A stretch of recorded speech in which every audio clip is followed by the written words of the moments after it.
मेरे बुजुर्गों और दोस्तों, बड़ी जिम्मेदारी के साथ मैं ये कह रहा हूं कि चाहे सलातु तस्बीह हो या दीगर कोई और नफल हो, सलातु तस्बीह हो या कोई और नफल हो, ये नफलों की बरकत आपको उसी वक्त मिलेगी जब आपके जिम्मा जो फर्ज नमाजें हैं वो अदा हो चुकी हो। वरना अगर आपके जिम्मा फर्ज नमाजें बाकी हैं तो आपकी नफल अदा नहीं होगी, नफल कबूल नहीं होगी। पहले जिस तरह नमाज फर्ज है, इसी तरह जो फर्ज नमाजें छूट चुकी है उसकी अदायगी करना, यानी फर्ज नमाजों की कज़ा पढ़ के उसको पूरा करना भी फर्ज है। जिस तरह नमाज पंजगाना फर्ज है, इसी तरह छुटी हुई नमाजों को पूरा करना भी फर्ज है। अज़ीज़ान मिल्लत इस्लामिया, तो मेरी गुजारिश ये है, देखिए हम सब्ज बाग दिखाने के कायल नहीं हैं, हम मजनू की जन्नत में सैर कराने के पक्षधर नहीं हैं। हम आपको आज की रात की बरकत बता दिया कि ये बरकत है, ये अजमत है, इस रात की ये फजीलत है, लेकिन साथ में ये भी अवगत करा रहा हूं कि व्हाट्सएप के ऊपर जो ये सारी चीजें आ रही हैं, इस रात की बरकत में नफल की फजीलत में जो बातें लिखी जा रही है वो सच है। एक बात को याद रखिए, मैं उसकी सच्चाई का इनकारी नहीं हूं कि ये रकाते नमाज पढ़ो, इस तरीके से पढ़ो, इसकी ये फजीलत, इसकी बरकत, वो सब ठीक है, सच है, हक है, लेकिन वो किसके लिए है? जिनकी फर्ज की अदायगी हो चुकी है।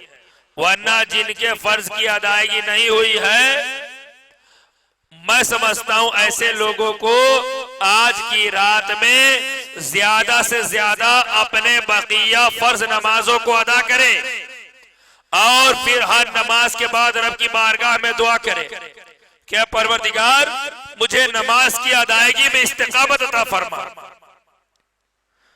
मालूम है दोस्त, इस रात की वो बरकत है, इस रात की वो अहमियत है, इस रात की वो अजमत है कि अगर आप सिद्क दिल से रब की बारगाह में ये अरीजा पेश करेंगे कि परवरदिगार आलम इस रात की बरकत से मुझे नमाज पंजगाना की अदायगी पर इस्तिकामत अता फरमा, तो उम्मीद ही नहीं, यकीन है कि रब ताला आपकी इस दुआ को कबूल करके आपको नमाज का पाबंद बना दे।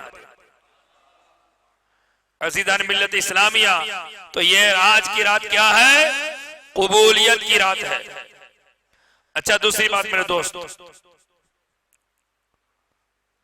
नमाज पढ़ना ये किसकी तौफीक से है? मेरे दोस्तों, जब अल्लाह किसी से नाराज होता है, पैगंबर इस्लाम जनाब मोहम्मद रसूलुल्लाह सल्लल्लाहु अलैहि वसल्लम का फरमान है कि अल्लाह जब किसी बंदे से नाराज होता है तो उसे रोजी की तंगी नहीं देता।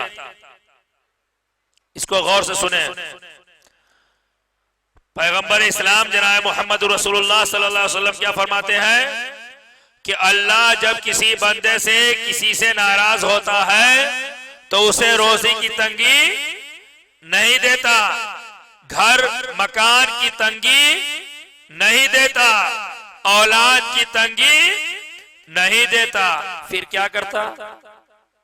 तौफीक सजदा छीन लेता है, यानी अपनी बारगाह में झुकने का जज्बा छीन लेता है।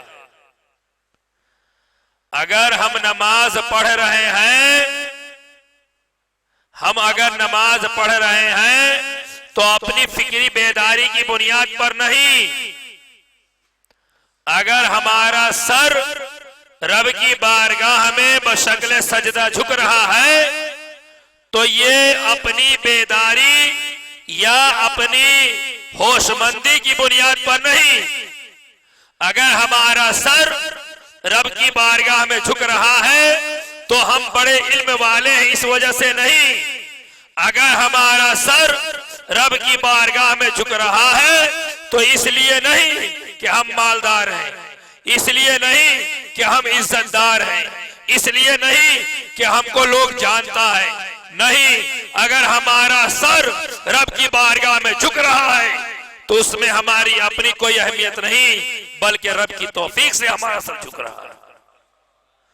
रब की तौफीक से, उसकी इनायत से, उसकी मर्जी से हमारा सर रब की बारगाह में झुक रहा है, और उसके तुफैल रब ताला हमें इज्जत से नवाजता है। उसके तुफैल रब ताला हमें दिल का सुकून अता करता है। आप देखें मेरे दोस्त, आज बड़े बड़े मालदार हैं, करोड़ों और अरबों में जिनकी मालियत गिनी जाती है, लेकिन उनका हाल यह है जब उनसे पूछो या उनको देखो तो चेहरे पर हजारा परेशानी नमूदार रहती है। लेकिन एक गरीब मुसलमान जो पंजवक्ता नमाज अदा करता है, अल्लाह पर भरोसा करता है, तो उसकी सेहत भी अल्हम्दुलिल्लाह अच्छी रहती है और उसका दिल भी पुरसुकून रहता है। मेरे बुजुर्गों और दोस्तों, और ये मैं यूं नहीं कह रहा हूं, ये मैं अपनी जानिब से बना रहा हूं, बल्कि रब का कुरान कह रहा है कि अल्लाह का जिक्र करने वाले, अल्लाह के जिक्र की कई सूरत है, अल्लाह के जिक्र की कई सूरत है। तस्बीह पढ़ना भी अल्लाह का जिक्र है, और अल्लाहु अल्लाहु अल्लाहु का जो विर्द करते हैं वह भी अल्लाह का जिक्र है। अल्लाह के नाम पर गरीबों को खिलाना, यह भी अल्लाह का जिक्र है। लेकिन इन तमाम जिक्रों में सबसे अफजल तरीन जिक्र जो है, उस जिक्र का नाम नमाज है। क्या है? उस जिक्र का नाम क्या है? नमाज। और कुरान में रब ताला फरमाता है, अला बिज़िक्रिल्लाहि तत्मइन्नुल कुलूब, कि अल्लाह, दिल का सुकून अल्लाह के जिक्र में, दिलों का सुकून अल्लाह के जिक्र में है।